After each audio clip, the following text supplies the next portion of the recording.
For Edmonton, St. Albert. Thank you very much, Mr. Speaker. It's indeed an honor and a pleasure for me to rise in my place and add a few additional comments and a few additional thoughts on this important piece of legislation, Bill C-20, dealing with fair representation. It's an interesting debate, and certainly setting the seats and dividing those seats among Canada's 10 provinces and 3 territories is one of the most complicated and controversial things that this House is called upon to do. So it's a big task, and I'm glad that the members generally, and certainly the Minister of State for Democratic Reform, is up to that task.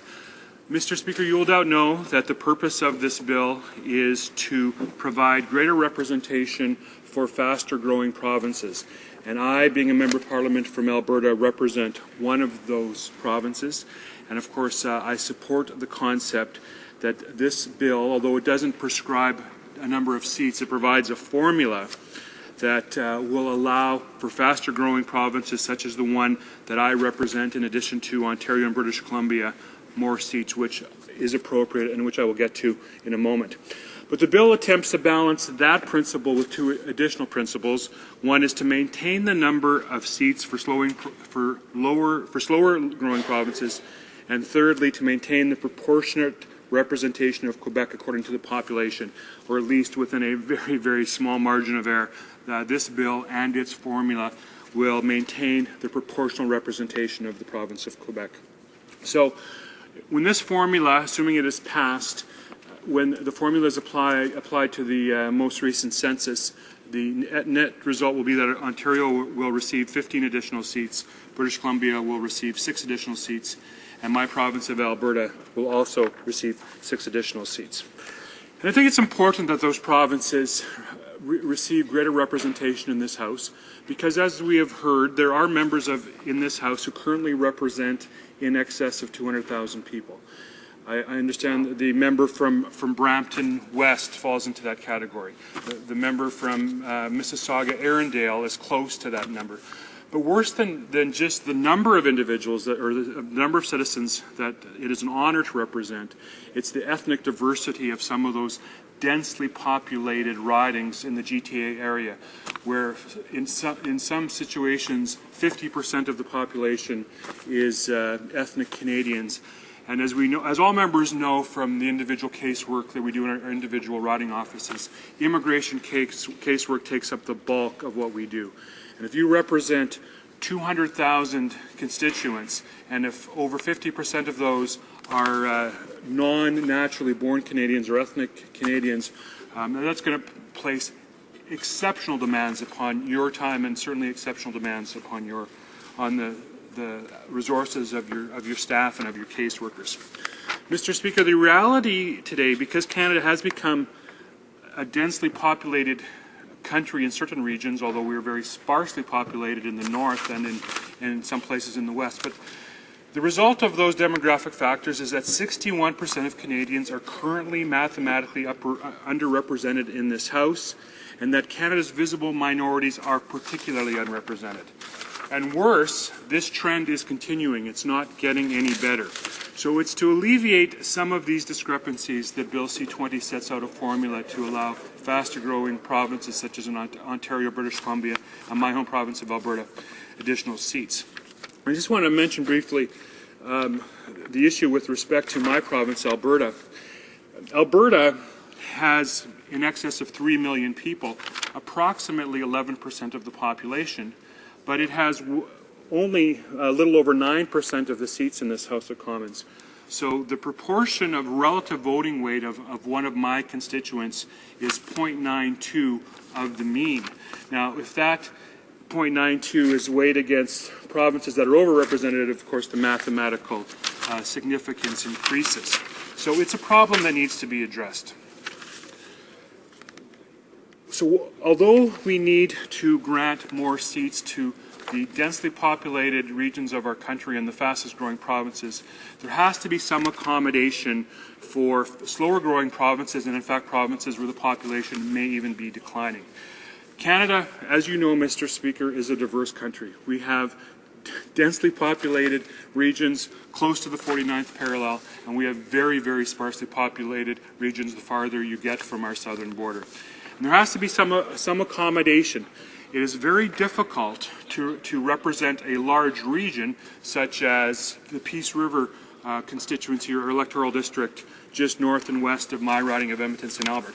And certainly some of the members of Parliament from the territories, from the Yukon Territory, from the Northwest Territories, represent vast, vast tracts of land with very few people. But representing that much area presents challenges in and of itself. So we will never achieve perfect representation by population, no matter what a laudable goal that would be. So there has to be some compromise. But that compromise has to be weighed against international standards and international norms for democratic developed countries. And it's significant to note, Mr. Speaker, that when compared internationally to other Western European and to our neighbours from the South, Canada is failing with respect to its deviations. Canada has the greatest deviations from average counts of citizens in its ridings compared to Switzerland, Germany, Australia, and the United States. And worse, these deviations are getting larger. So although some members will suggest that democracies such as the United States, where members of both their House of Representatives and their Senate certainly represent more individuals than we do in this House, the reality is that the deviation between the small ridings and the larger riding associate or the larger electoral districts is much larger in Canada than it is in the United States. And it's those deviations that this bill attempts to remedy, to bring that closer to parity, although, as I said, Mr. Speaker, true parity will never be realized in a country as unique as Canada, which is so large, has a relatively sparse population, but has relatively dense populations in certain geographic areas. But the situation as it currently exists is seriously undermining the principle that all citizens should have an equal say in choosing their government. Certainly, this country was based on the principle of representation by population within limits.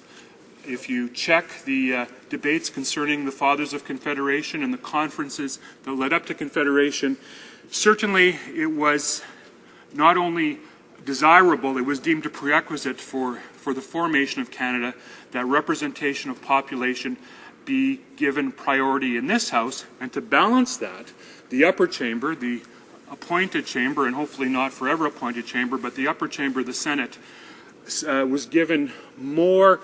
The concept was more premised upon regional representation as opposed to pure representation by population.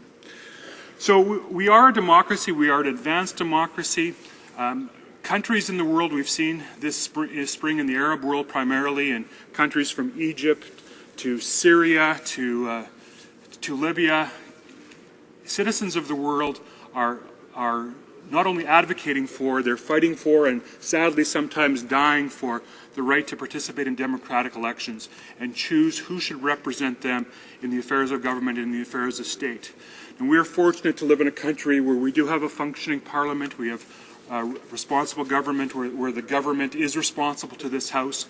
But this House needs to pay adherence to the principles of equality among memberships, the concept that every Canadian ought to have more or less equal say as to the composition of this House, and the assurance that his or her vote counts equally, and that his or her member will have a constituency that's not so expansive and not so large that he or she lacks the ability to represent each of their constituents. So, Mr. Speaker, I'd ask all honourable members to support Bill C-20 at third reading. It is admittedly not a perfect bill. This is a difficult compromise, but this bill achieves three principles that we must adhere to: rep by pop, protecting slower growing provinces, and maintaining the relative proportion of seats in this House for the province of Quebec. Thank you, Mr. Speaker. Questions and comments? Question or commentary? The Honourable Member for Winnipeg Centre. Thank you, Mr. Speaker. And I wasn't going to interject, but I did. One thing that my colleague from Edmonton said to me, or said in his speech, struck me and motivated me to get up. He said in the context of his remarks that Canada is lucky that we have a functioning parliament. And I would remind him that the Parliament is functioning just barely, because this bill perhaps is a graphic illustration of how poorly our Parliament is functioning under the guidance of the Conservatives, in that this is a bill that clearly needs more consultation. We have not arrived at a consensus, a national consensus, on which direction we should go.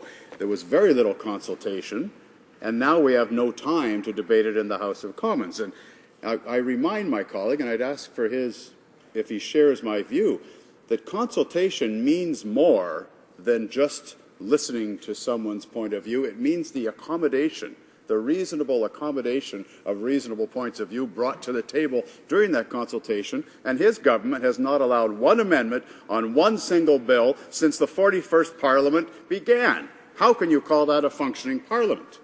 The honourable member for Edmonton St. Albert. It's a functioning Parliament because we're debating it right now, and I hear what he says, and I disagree with what he says, and that's what a debate is. There has been consultation. I know for a fact that the Premier of Alberta supports this bill for many reasons, not the least of which it'll give her province 6 additional seats. I know that members of my constituent, my electoral district association that I've consulted with support this bill because it's been a long-standing feeling in Alberta that it lacked representation in this House, and with a formula that will provide 6 additional seats, it is supported. I can't speak for his constituents in Winnipeg. I can only speak for the constituents of Alberta. There has been consultations. This is a good bill. He should support it. Questions and comments? The honourable member for Vancouver Quadra. Well, thank you, Mr. Chair. And I was listening with interest to the member's remarks. I must say I prefer his arguments to those of his Conservative colleague prior, who seemed to base his argument on, I once lost my job in a redistribution. I didn't like that. My constituents didn't like that. So therefore we need 30 more seats in Parliament to get equity. I thought that was a very self-serving argument, frankly. But this member's argument was, in a large riding with a very diverse population, it's difficult to serve the constituents. And so it occurs to me, it would be far more economical to adopt the Liberal plan to redistribute seats, not add seats, and then if the member is having problems, certainly an additional staff person would be a much cheaper, from a financial perspective, solution than the solution of adding 30 new members of Parliament. So I would like to ask the member, what is the research that shows that adding 30 members of Parliament, that having more members of Parliament will lead to better service to the constituents compared with the existing number? The honourable member for Edmonton St. Albert. Well, I thank the honourable member from Vancouver for her good question. And just for clarification, Mr. Speaker, it's not my riding or my electoral district that has 200,000 members. I represent a riding that is admittedly larger than the average, but not by the extent I was referring to the member from Brampton West. And certainly my riding is not as ethnically diverse as a riding that has 51% new Canadians, as my friend from Brampton West represents.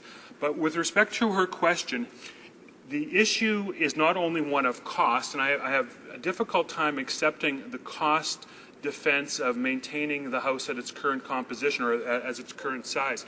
I mean, we see all over the Middle East and all over the world where citizens are clamoring for democracy. They're clamoring for the right to vote in free elections.